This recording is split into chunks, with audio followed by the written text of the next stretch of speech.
Hi, my name's Jason and I'm the founder at the Lowdown.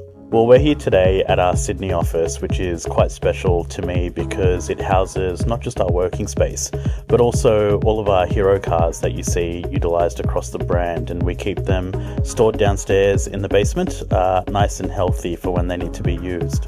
There's quite a number of cars that we keep and, that we take on display and utilize for shows and use for content and on the street. So for us, crucially, it's really important that the cars are ready to go when we need them, and also that they're kept healthy, maintained and reliable as well. When you've got cars that are, not just standard, but also modified to the degree that some of ours are modified, keeping them workable and usable is the most important thing.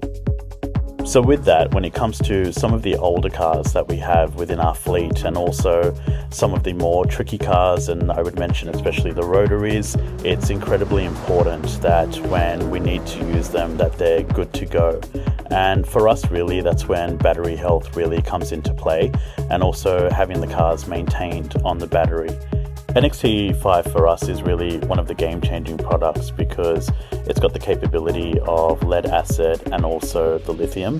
What I really like about it is that we can use it for some of the lithium cars, and also for the lead acid, it's got the reconditioning mode, so it really plays into the restoration and keeping the battery healthy and essentially extending its battery life as well. And when you're running a fleet of cars, extending that battery life is also super important to us.